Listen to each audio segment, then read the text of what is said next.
Whoa, whoa, whoa, whoa, whoa, whoa, whoa, whoa, whoa, whoa, whoa, whoa! Call the cops! Call the cops! Call the cops! It started out, about 3 years ago, just getting in the rivers, to show what was out of sight, out of mind, and just a environmental cleanup.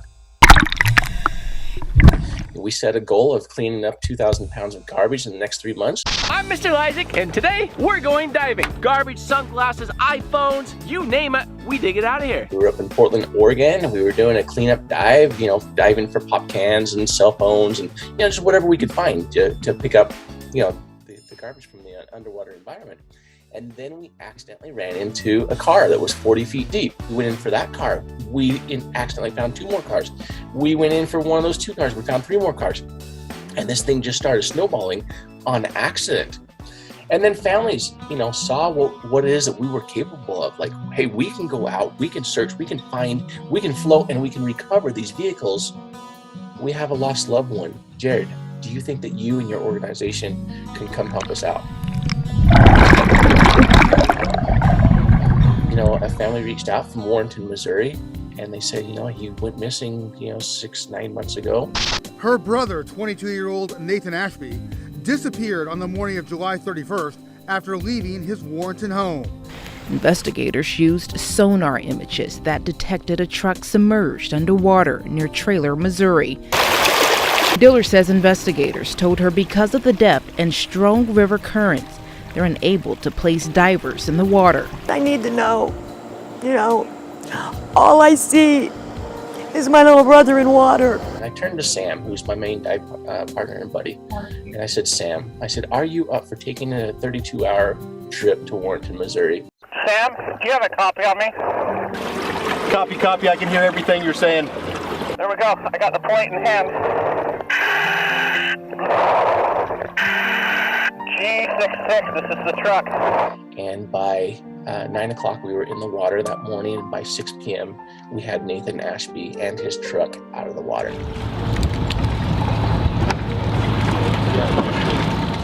And then, COVID hit, and it put us in lockdown, and we came out of that where, after the 30 days of, we all go back together and, hey, let's go do another recovery of a vehicle. And over in this area, we have what we're going to call a big, kind of a vortex hole. And this is our deepest recovery that we had done to date. We found a Mazda 6. There's a shoe in there. Whoa, whoa, whoa, whoa, whoa, whoa, whoa, whoa, whoa, whoa, whoa, whoa! Call the cops! Call the cops! Call the cops! This is, Timothy Robinson, who went missing 12 years earlier and left a note that said, I'm going to the river to boat ramp and I am taking myself out. And here we are, 12 years later. We now have been able to give that family answers. And that's that, our final turning point where we're kind of at now is that I turned to Sam. I said, Sam, we've done one on purpose where a family reached out. We've done one on accident.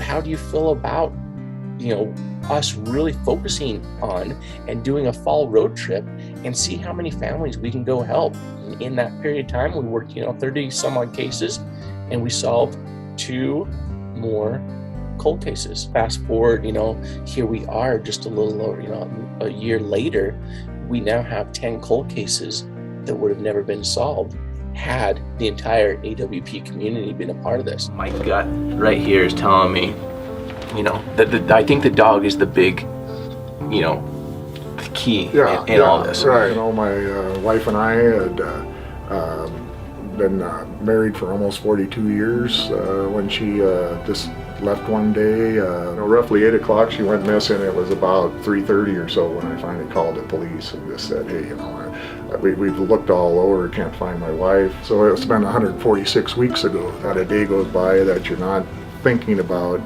possibilities, what happened.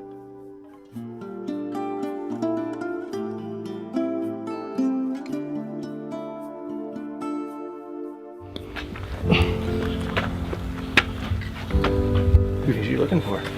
You found something? Yeah. You found something? We found a truck. On 10 feet of water. We've learned the human remains found in the truck pulled from the Missouri River in Cascade County earlier this month are those of Tammy Goff. As we reported, Goff went missing from her home in 2018. Earlier this month, her husband called in a private search team to look for her. After 4 days of searching the river, they found her truck. Previous 148 weeks or 2.5 years, whatever you want to call that, we were searching for Tammy. It was from the time I went to sleep at night till I woke up in the middle of the night in the morning, it was, what am I going to do today to look for Tammy? It was very, very draining. I think anybody with a missing person, we're all hoping that they're going to turn up alive. You know, my fantasy was that Tammy would drive up into our driveway with her truck and say, you know, why is everybody all worked up? I just need to get away for a while.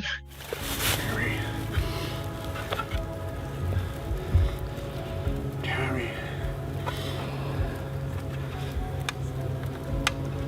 I can't believe it. I knew where she was.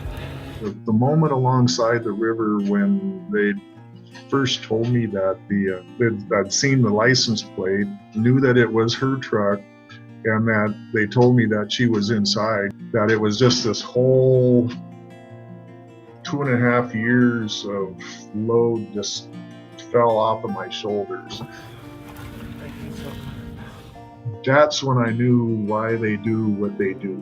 We used the word closure a lot in the very beginning, and families started reaching out to us and they said, you know, Jared, it's not closure that you've given us, it's answers that you've given us. Because we're never closing the chapter as to, oh, well, this chapter's now closed. You know, we don't ever have to think about that again. We now have the answers as to what happened and the where, you know, and now they have the ability to have a proper memorial service for them, and the healing then begins.